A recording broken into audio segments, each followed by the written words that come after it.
numa só esperança da vossa vocação. Há um só Senhor, uma só fé, um só batismo. Um só Deus e Pai de todos, o qual é sobre todos, age por meio de todos e está em todos. Oremos.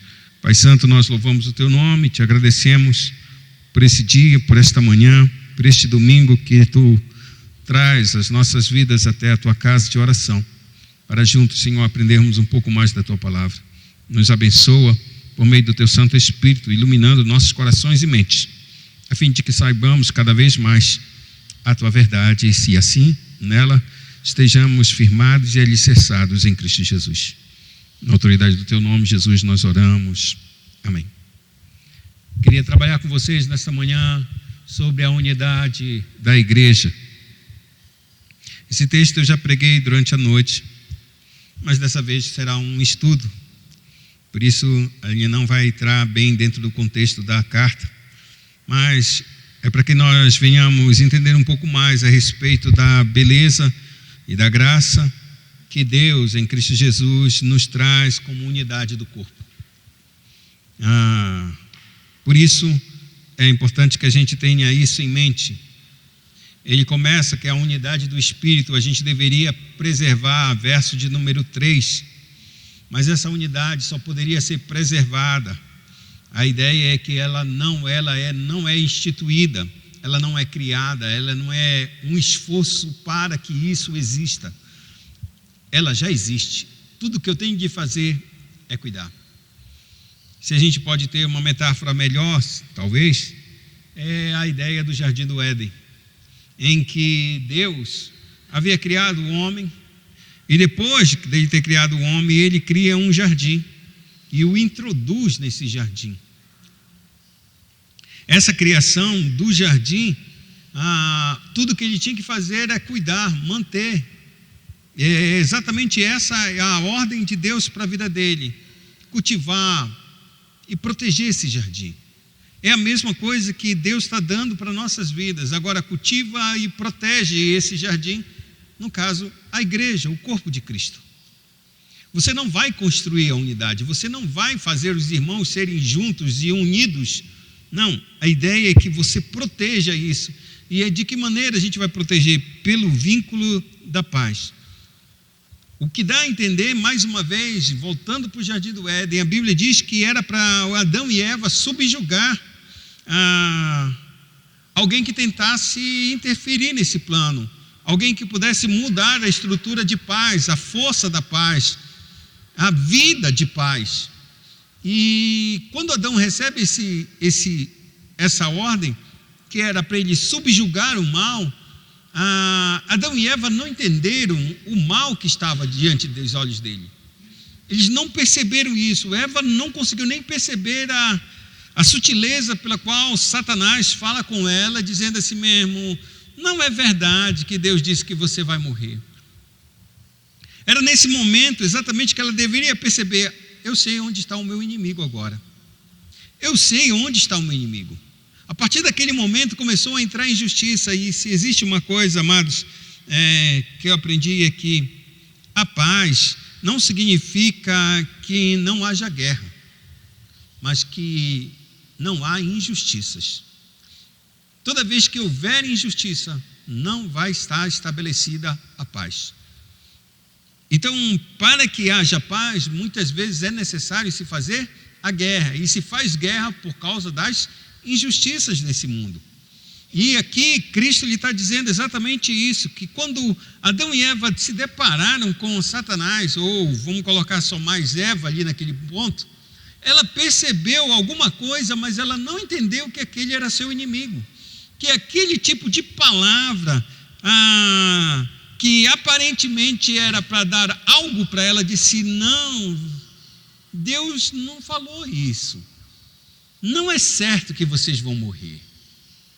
A estrutura de mentira, a estrutura de persuasão de Satanás era exatamente fazer com que Eva abaixasse sua guarda e olhasse para Satanás como um aliado, como um amigo. E foi isso que ela percebeu, em vez de ter percebido como seu adversário, como um inimigo que está entrando na sua casa, não convidado, para destruir e roubar a sua própria casa. E Eva, ela não consegue perceber isso, e quando ela não consegue perceber isso, ela é iludida, e ela é enganada, e pela ela ser enganada, ela come do fruto, e a tendência dela era o quê? Levar o seu marido, porque eles eram um só.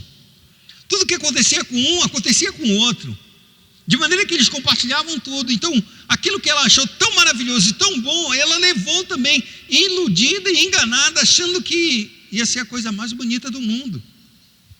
E agora Adão não está enganado, e ele percebe que alguma coisa está errada, mas ainda assim come do fruto, não sendo enganado, mas pelos seus olhos ele reconhece que de alguma maneira Deus estava falando errado, ou falando uma mentira para ele.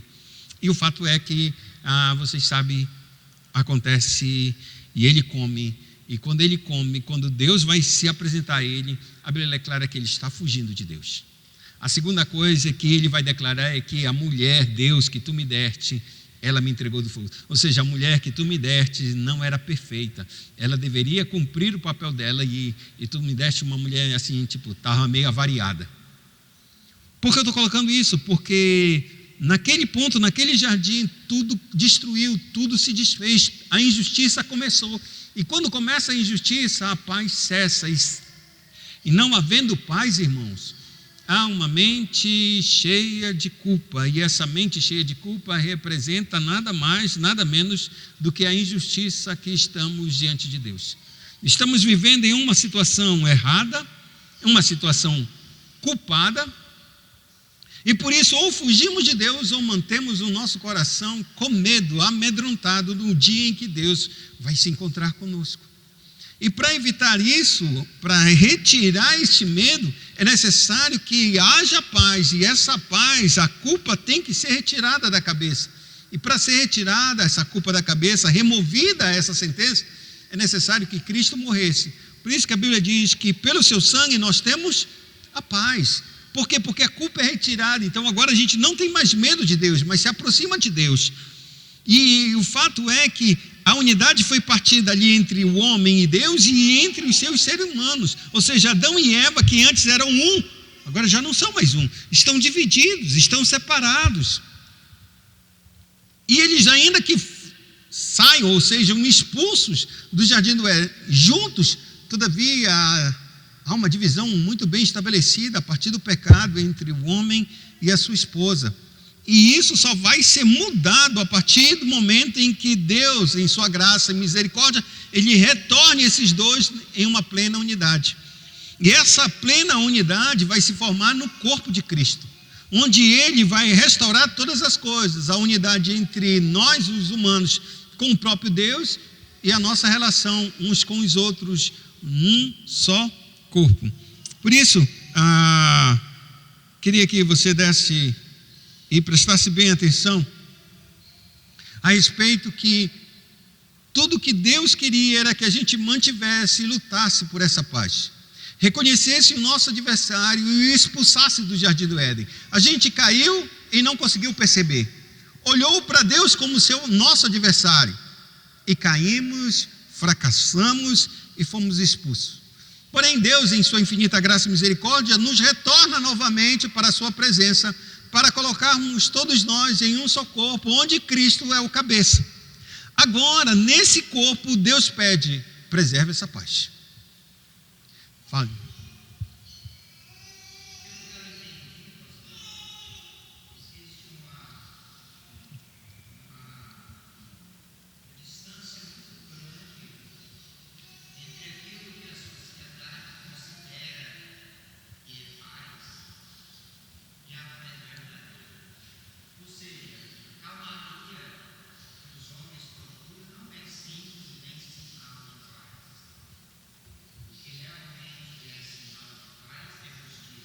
É justiça. Totalmente justiça.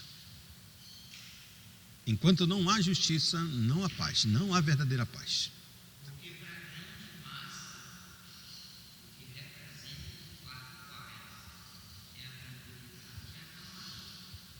Quando Cristo, ele é muito sério quando ele diz assim: a minha paz eu vos dou, não o dou como o mundo a dá.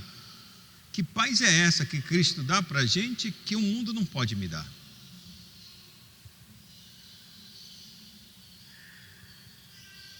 Quando sua alma ficou perturbada? Lembra-se? Em que momento a alma de Cristo ficou angustiada, perturbada?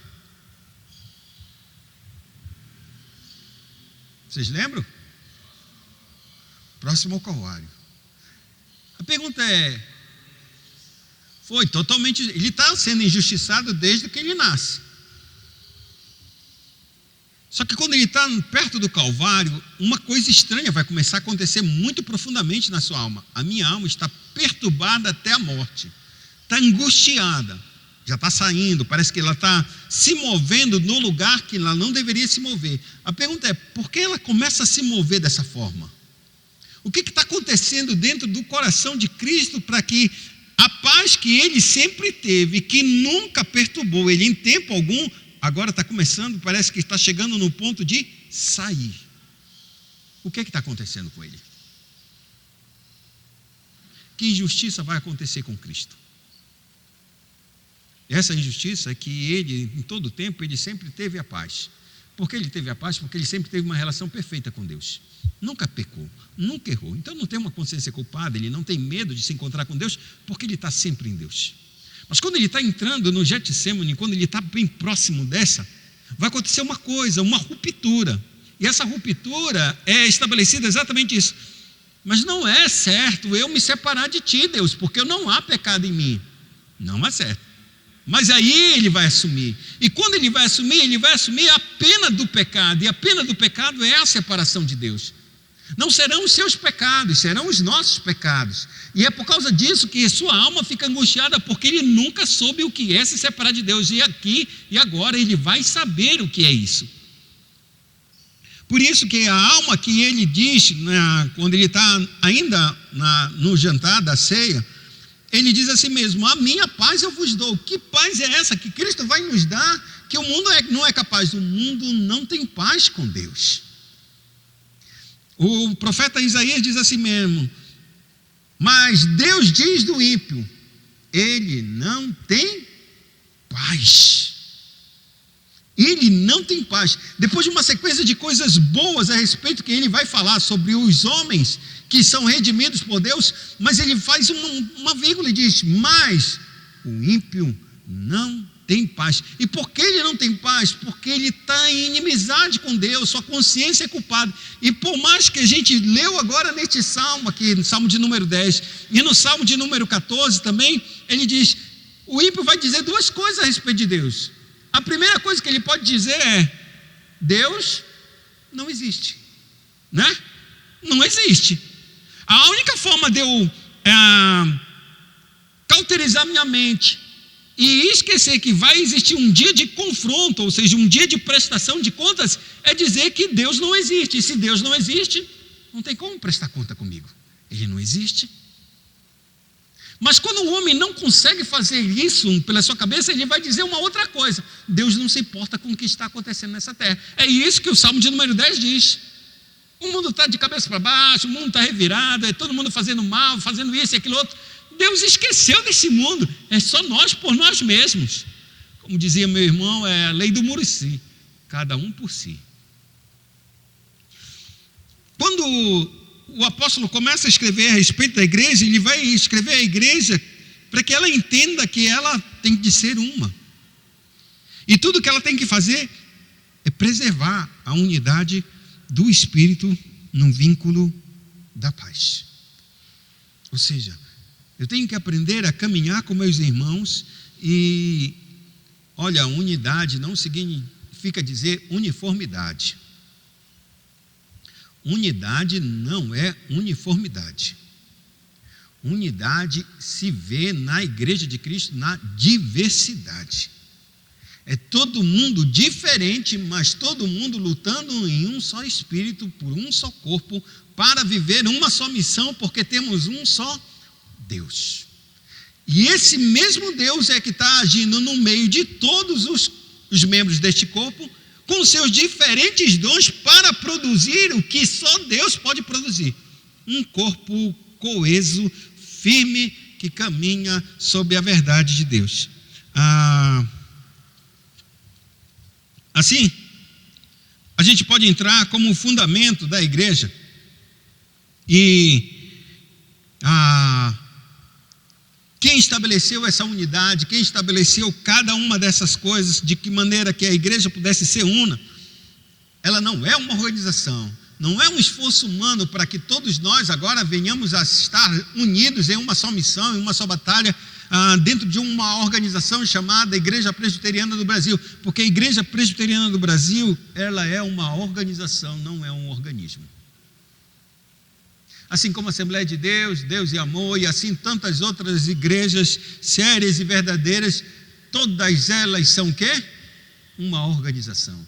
Ela existe um CNPJ, ou quando tem uma igreja de portas, assim, que não tem estrutura, não tem organização nenhuma, não tem um estatuto, ainda assim é uma organização. Tanto é que eles têm que colocar uma plaquinha. Pode não ser oficial aos olhos do governo, mas a plaquinha está dizendo, como diz em Belo Horizonte, Belo Horizonte, Minas Gerais, parece que é a sede de maior número de igrejas no Brasil. Quando eu falo de igrejas, é igrejas mesmo no plural. Várias e várias denominações com vários e vários tipos de nome. E eu lembro de um nome que era dito a Igreja do Cuspe Sagrado de Jesus. É um nome de uma igreja. É a pessoa que o irmão colocou, vou colocar uma igreja. Igreja do Cuspe Sagrado de Jesus.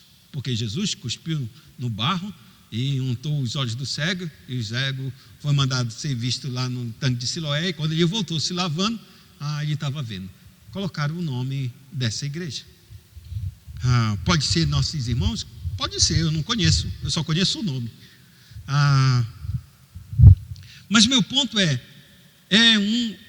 uma organização, não é um organismo. Quando eu falo isso, parece meio desmerecer a gente. Não, a gente tem que olhar além da nossa placa, porque nós não somos a única igreja, ou como a gente pode dizer, a única igreja verdadeira, como a igreja católica se intitula. A única igreja, não há outra igreja. Não, isso não é verdade. A verdade é que Deus tem a sua igreja, e a igreja ela é invisível, manifestada fisicamente através de cada um de nós, mas de fato e de verdade, irmão, só Deus sabe quem são dele, só quem é cada um deles.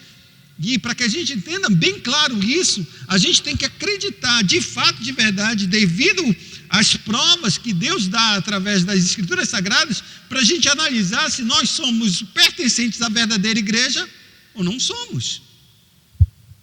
E é com base nessas provas ou nesses indícios que a gente pode se segurar e dizer: Deus me salvou, eu faço parte da igreja. Mas muitos daqueles que dizem que fazem parte, é uma mentira, é uma fraude. E a cabeça dele está tão enganada, que ele acredita que vai para o céu, ele acredita que ele está em paz com Deus.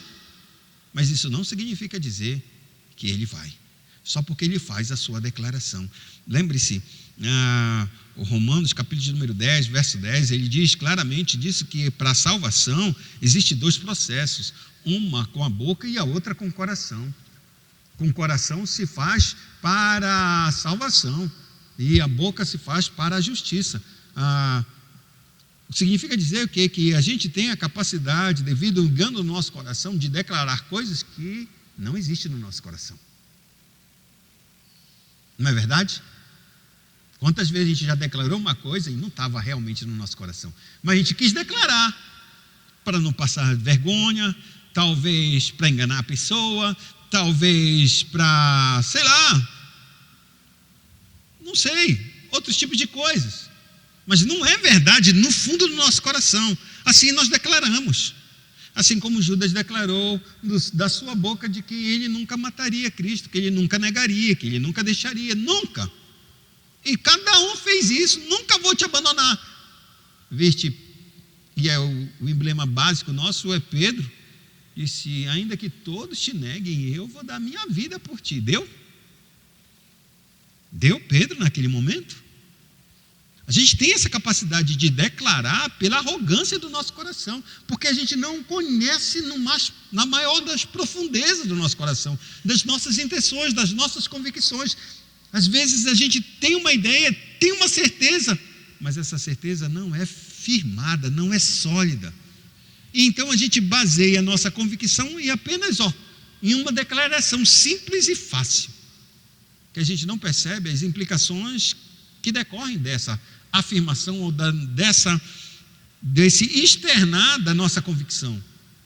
Quando a gente passa, é interessante que a forma como Deus ele lida com o nosso coração e com as nossas palavras, como ele diz, pelas tuas próprias palavras tu serás condenado e pelas tuas próprias palavras serás justificado.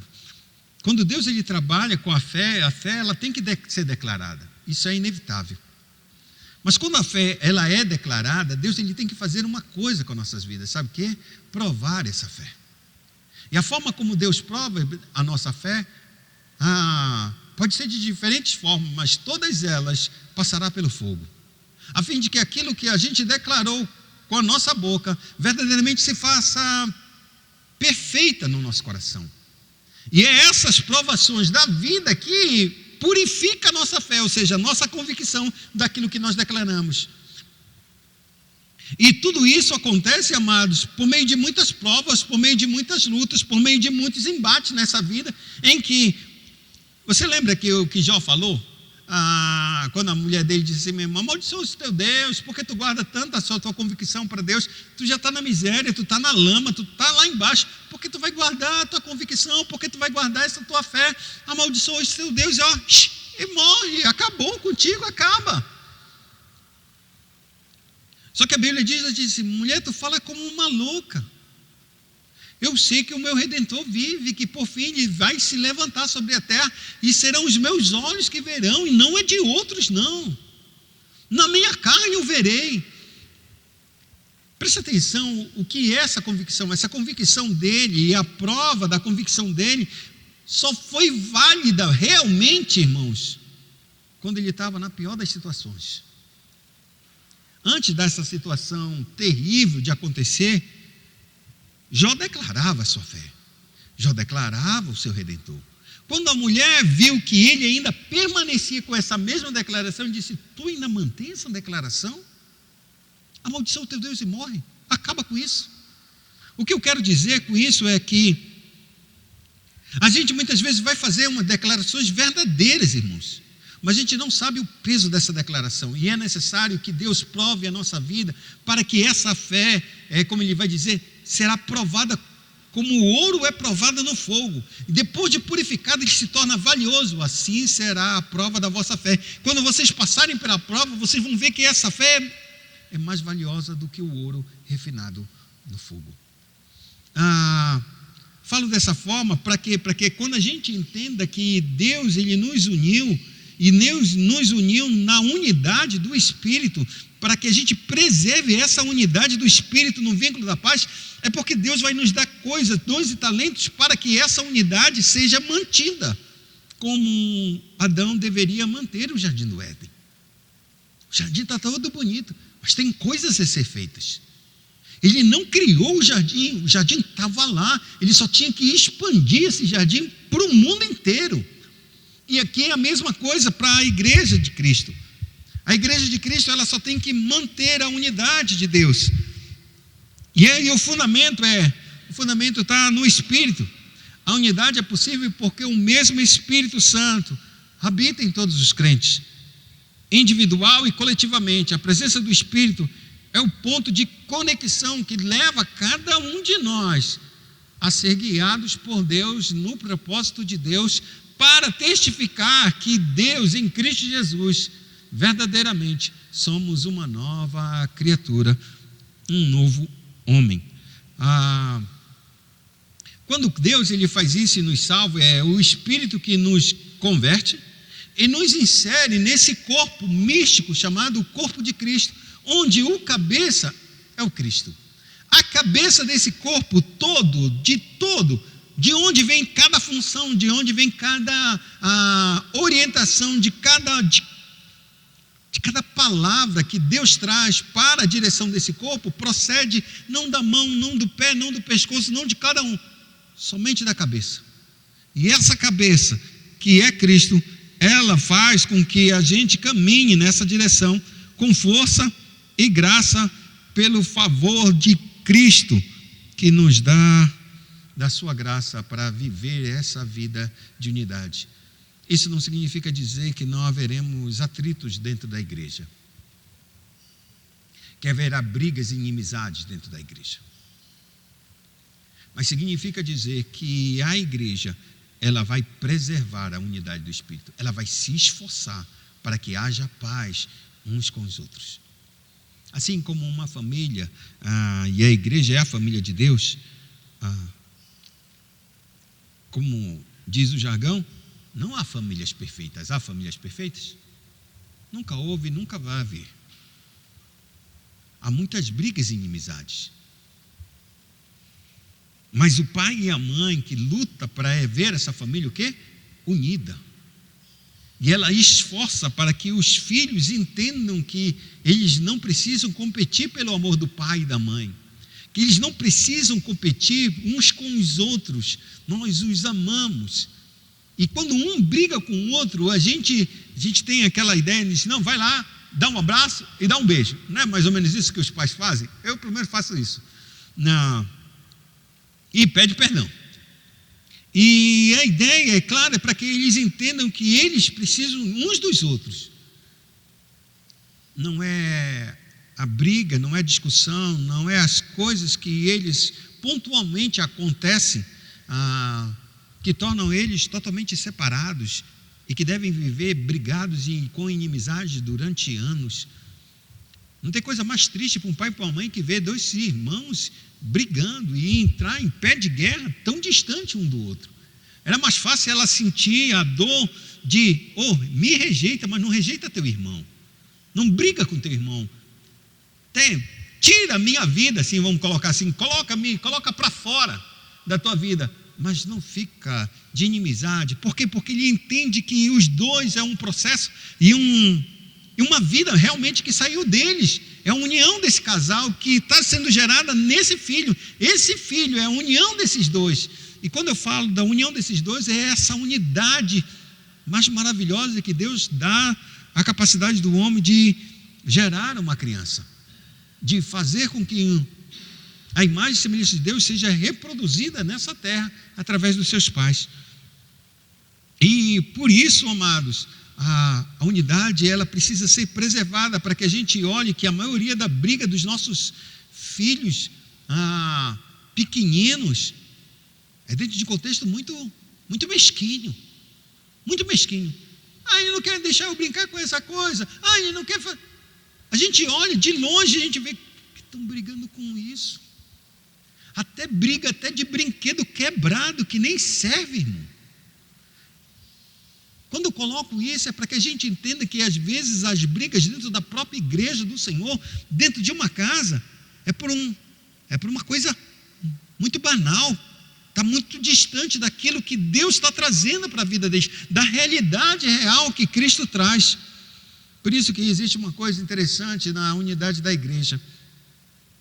Existe uma unidade posicional e uma unidade prática, que elas, vamos supor, dizer que há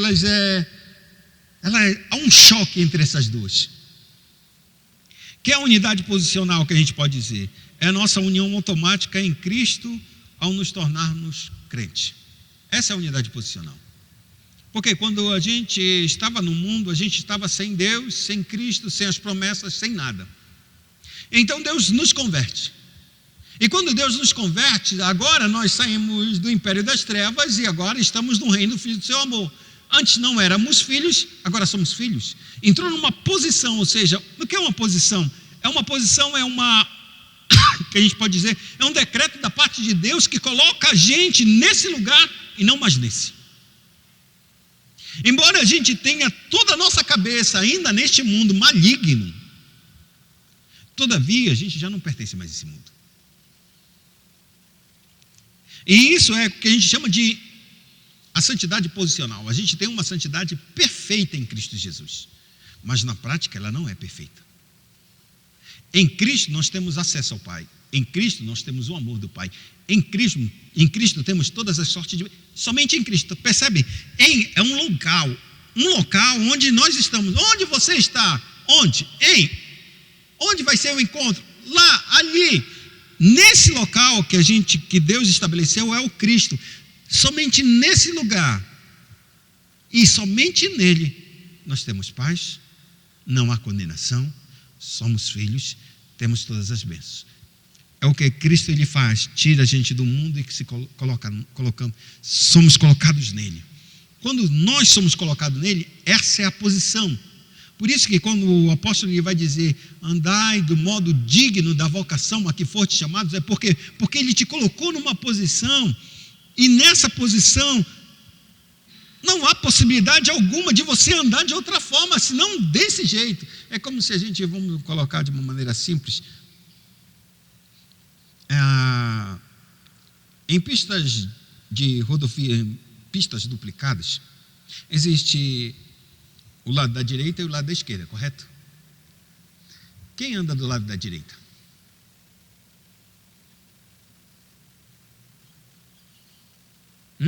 Vai lá, Bruno. Quem anda do lado da direita? É a esquerda, sei lá. Eu sou muito mau. Mas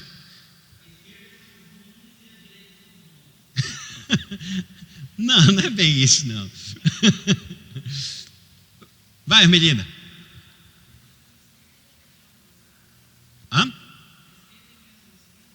Exatamente. Não é a esquerda que é mais velocidade, né? Ou é a direita? Esquerda que é velocidade? Mais rápida? Uma das duas.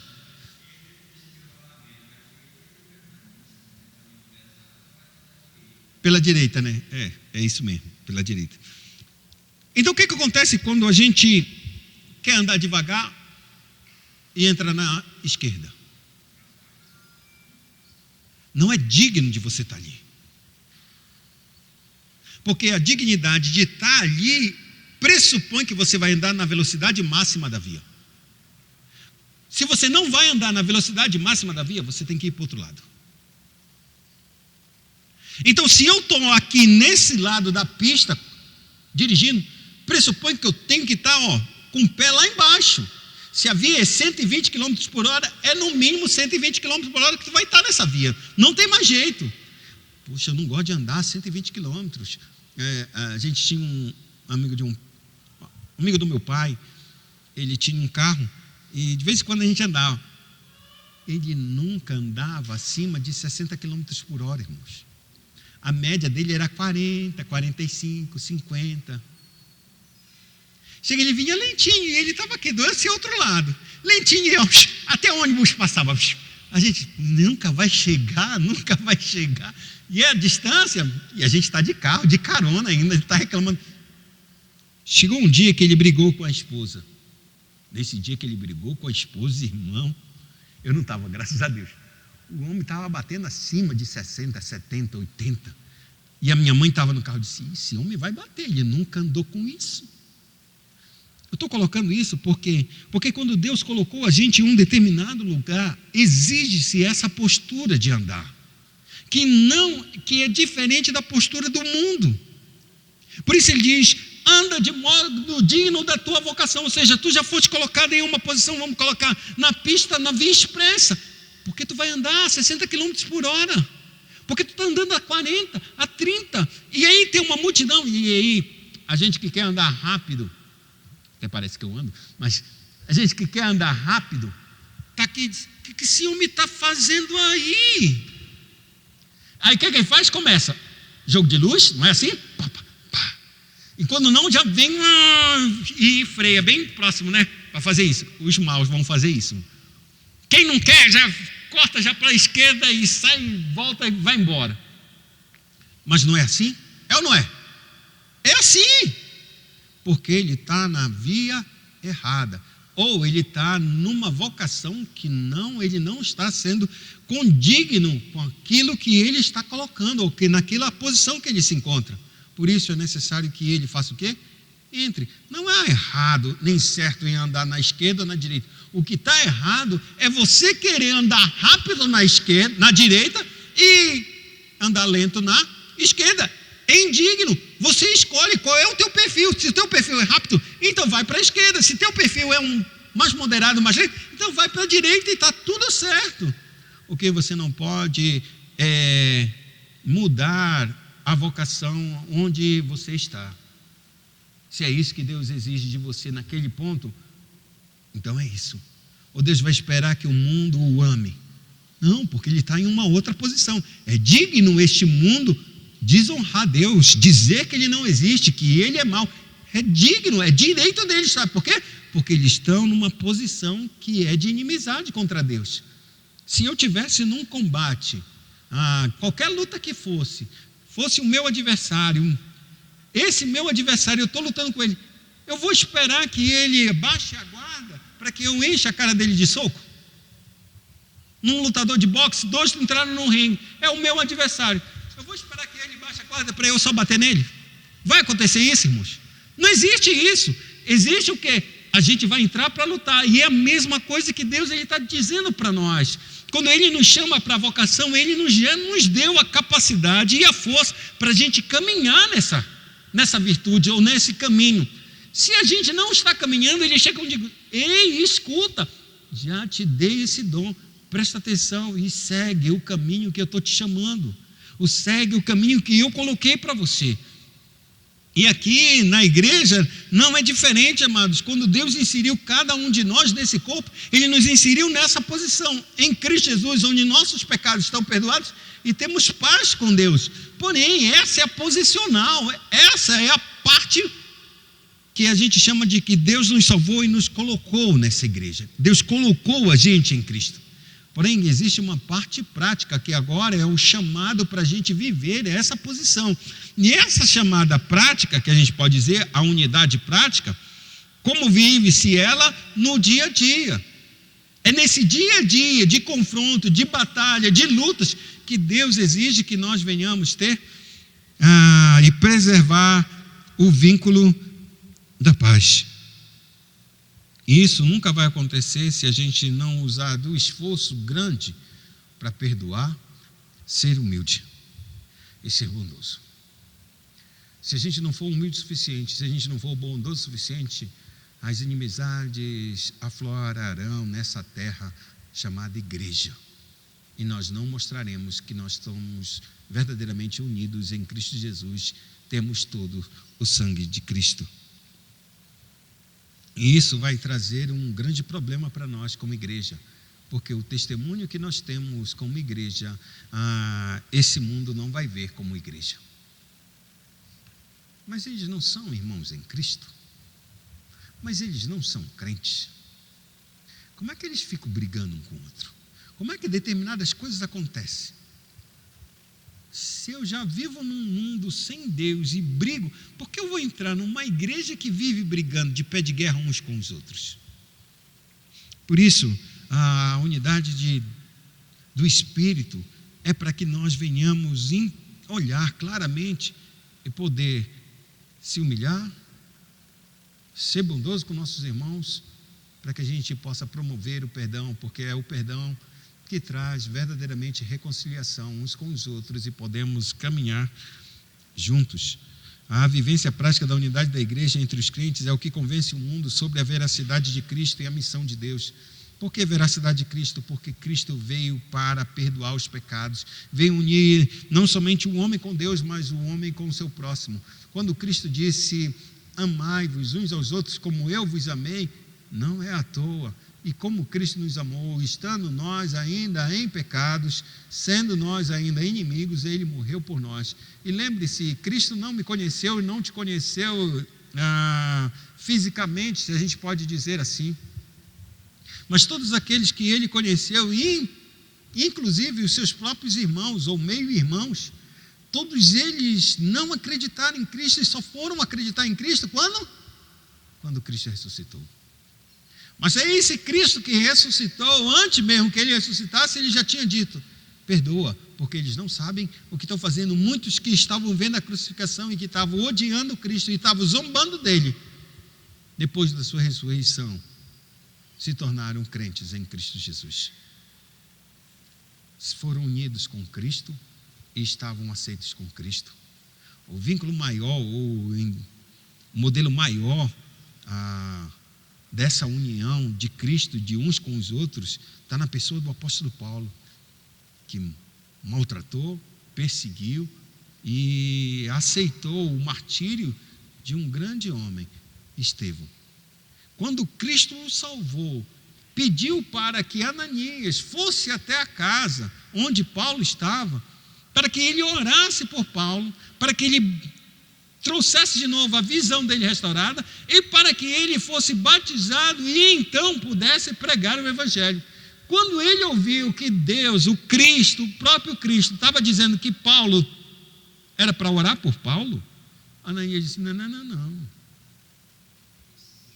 Esse aqui não. Ele veio de longe, lá de Jerusalém. Ele não ficou satisfeito de perseguir a tua igreja lá em Jerusalém, não. Ele saiu de longe, de lá, e veio perseguir a gente aqui em Damasco. E ele veio com cartas dos sacerdotes, aqueles mesmos que mataram o Senhor. Ele vem com fúria para meter na prisão todos aqueles que se encontram e que fazem. Disse: Ananias, ele é um vaso separado, ele está orando, Ananias. Há 3 dias ele não come nem bebe, só ora e chora, arrependido pelos seus pecados. Vai até lá e ora por ele. Ou seja, recebe-o porque eu recebi. Tudo que a gente faz, irmãos, por cada irmão dessa igreja, por cada palavra, por cada erro que comete com a gente, ou nós cometemos contra eles, a gente só se reconcilia por causa de Cristo. E Ele é o cerne de tudo isso. Porque Ele nos perdoou, disse: Ananias, eu perdoei Ananias. Mas para que esse perdão seja verdadeiro no coração dele, e ele não duvide, eu tenho que fazer com que você também acredite que eu estou o perdoando, e que agora ele é teu irmão. A Bíblia declara que então Ananias, ele sai, vai até a casa onde está Paulo. Quando ele bate a porta, ele vai até o quarto do apóstolo Paulo, ele abre a porta do apóstolo Paulo, e a primeira coisa ele disse: irmão Saulo, o Senhor me apareceu aqui para orar por você, para impor as mãos, para que teus pecados sejam perdoados, tu seja batizado em Cristo Jesus, e tu receba a tua visão. Ele inicia com a palavra: irmão Saulo. Aquele homem que talvez horas ou alguns minutos antes dizia: tu queres que eu vá na casa para ele estender misericórdia? Ele entra na casa e diz: irmão Saulo. Para Saulo, irmãos, isso é: eu matei essa família e ele está me perdoando, ele está me recebendo. Agora, não pense que isso foi fácil. Não pense, porque muitos da igreja diziam: é uma conversão mentirosa. Ele só quer encontrar os líderes da igreja. Olha, eu leio o texto de Atos, ele diz claramente que a igreja estava com o pé atrás. Esse homem, como é que ele pode se converter? Não, isso aí não é verdade, não. Eu acho que é só um jogo para ele encontrar quem são os apóstolos, quem estão, onde eles estão. Porque quando ele encontrar cada um deles, sabe o que vai acontecer? Ele vai mandar verdadeiramente os guardas prender e decapitar esses homens. Vão matar todos os apóstolos. Aí a gente acaba. Não temos mais apóstolos. Não deixa esse homem encontrar com todos os apóstolos. Se ele tiver que encontrar com um, mas com todos, não faz isso não. A Bíblia diz que passou-se anos, irmãos, até que Paulo vai encontrar com toda a igreja. E ele não vai encontrar toda a igreja, os líderes da igreja, sozinho. A Bíblia diz que Barnabé vai até Saulo, pega Saulo e o traz à igreja. E ele traz porque Barnabé tinha uma, que a gente pode dizer, como é que chama?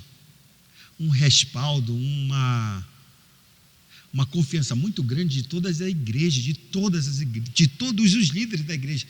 tinha uma confiança muito enorme. Por isso, Barnabé pega Paulo e disse: toma, está aqui. Aí ele encontra com Cefas, encontra com Tiago, o meu irmão do Senhor, encontra com João, depois com os outros apóstolos. Mas por poucas vezes, porque ainda assim havia um ponto de interrogação na igreja: será que esse homem realmente é convertido? A igreja só vai receber realmente o apóstolo Paulo depois que ele vai para a missão dele. Ele se envolve na missão junto com Barnabé e volta no concílio de Jerusalém, no capítulo número 15, que agora a igreja abre para ele dar um testemunho de tudo o que ele fez e do que ele passou, ele e Barnabé, por amor ao evangelho. Aí então a igreja se abre e confirma verdadeiramente que ele é um irmão do Senhor.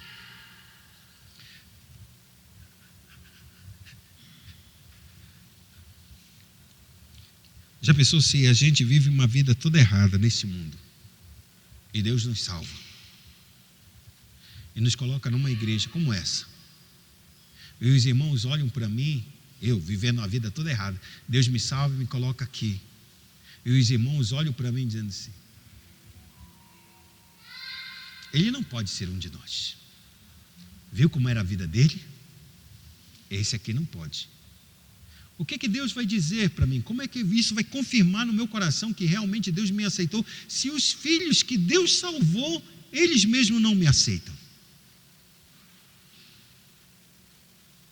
A Bíblia diz claramente que Deus, ele testifica no nosso coração, no nosso espírito, de que somos filhos. Não é isso? Não é verdade? É Deus. Não é testemunho de homem nenhum, é Deus.